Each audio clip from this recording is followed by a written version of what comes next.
Whether you're filling out a paper ballot or you're voting directly onto a machine, there's a computer involved. And all computers have some kind of security vulnerability attached to them. That's the nature of computers and software. So the question really should be, what can we do to mitigate that risk? Super Tuesday is coming up, but as caucuses and primaries try out new ways to streamline the voting process, questions are being raised about voting security. And to learn more about voting technology, we're talking to Larry Norden from NYU's Brennan Center. There is no such thing as a perfect election, so there will certainly be hiccups. So in 2020, can we all be expecting to vote on our phones? I don't think, and frankly, I hope that we're not doing that too soon. We're not ready to vote by phone. And it's not just the challenges of being able to transmit votes in a way that is secure when we know that there are nation states that are attempting to interfere in our elections. It's also ensuring that voters themselves aren't victims of spoofs. I think people often also ask the question, well, I bank by phone. Why can't I do this by phone? And there's the additional challenge of the secret ballot. And we want to ensure that people can vote privately, and the only way to do that is to make sure that the system is extra secure. Right. With my bank, they know how much money I have in my account. And you can go check it. You can go to them and report to that, and they should see it also. And when you vote on a machine, there's hopefully a paper record that they can go to and check to make sure that the software is recording your votes accurately. And what about people who've heard things about the Iowa caucus app in the news? A lot of things went awry. What happened in Iowa is a great example of the challenges of voting by phone. That was an app to report results. It had a lot of issues. It had a lot of issues. It didn't work. They were lucky that they had paper backups that they could go to add up the votes, and that they can still go back to double check the results and fix whatever the problems are. If people were voting on that app, we wouldn't be able to go back and know with confidence that the results were accurate. And I think there are a lot of important lessons from Iowa. One of them is that you don't want to roll out new untested technology just before a really big election. Macy's wouldn't roll out new cash registers on Black Friday. Iowa wasn't a primary. It was a caucus, which means that the Democratic Party was running that. It wasn't run by election professionals. I'd like to think that most election officials wouldn't make the kind of mistake that they made in Iowa. And it's also a lesson in having contingency plans, having resiliency plans. If something goes wrong, what can you turn to make sure that the election still runs smoothly? What are some cutting-edge technologies that have really helped voting and election days run more smoothly? Electronic poll books have been very helpful in making the process of checking into voting faster. You can essentially talk to each other so that if you've checked in on one line, all of the other poll books will know that you've checked in. Almost every state at this point has online voter registration, and that has a lot of benefits, not just because it's easier to register, but because it's also easy to check if there are any problems with your registration ahead of time. There's been a move towards paper. Machines that relied only on software that didn't have some kind of paper ballot or paper backup could be susceptible to hacks, and we would never know it. And so there's been a dramatic move back to paper.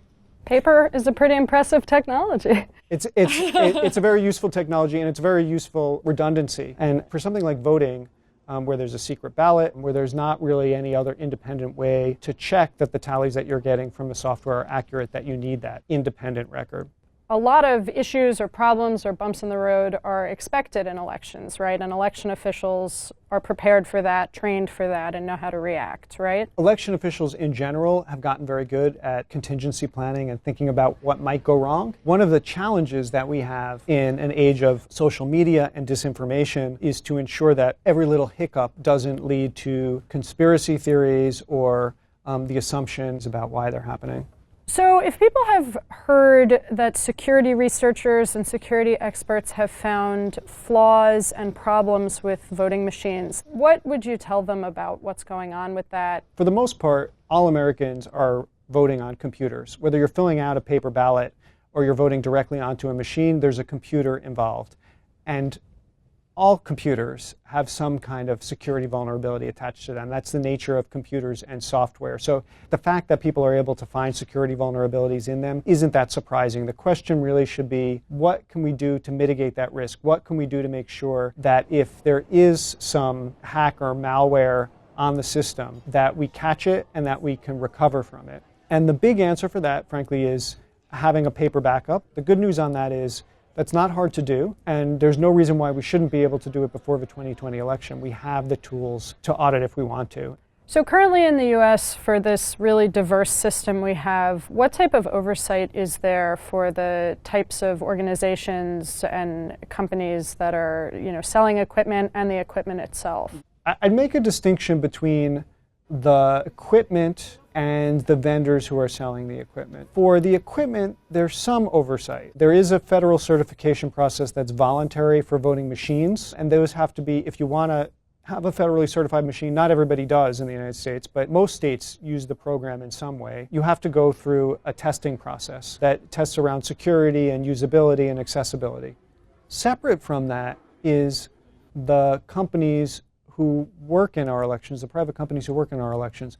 Those private vendors touch every aspect of our elections, and there is zero regulation at the federal level. And what that means is you can have things like happened in Maryland recently, where they discovered that one of their vendors for their registration system was actually owned by a Russian oligarch with close ties to Vladimir Putin. They would not have known that if the FBI hadn't informed that. And in fact, that had been the case for a while before they found out about it. So from my perspective, that's a real problem, and we're eventually going to need federal oversight and involvement in. So a lot of primaries are going to be happening on Super Tuesday. A lot is going to be going on. What can we expect? I'm very hopeful that what we can expect is an election that goes smoothly. There will be states where voters are voting on new equipment for the first time, so that may pose some challenges to voters who aren't familiar with the equipment. Another thing that we should be expecting is high turnout, and that's something that we have to be ready for. And again, I'm hopeful that election officials are preparing for that high turnout and that are ready that if systems fail, that they have backup plans in place so that people can still vote and that they can vote with confidence that their ballots are going to be counted. Looking ahead, what trajectory do you think we're on in terms of the safety, security, and stability of elections in the United States? I think the trend is a good one. We haven't done as much as I would have liked since 2016, but there's no question that there is a much greater awareness of election security issues than there was both in the elections community among election officials and at the state and federal level than there was just a few years ago. There's been more resources devoted to election security, and we've had a move to paper and to redundancies. Every battleground state in the United States now has a paper record of every vote. We are using that paper more and more to double check the accuracy of electronic totals. And so while we're far from where we need to be, and cybersecurity is a race without a finish line, so we're going to have to keep investing in it, we're on the right course in that we understand that it's a race and that we're going to need to continue to be vigilant. And that's really the most important step that we could be making. Yeah, there's a lot to talk through here, so thank you so much for coming. Thanks, Lily.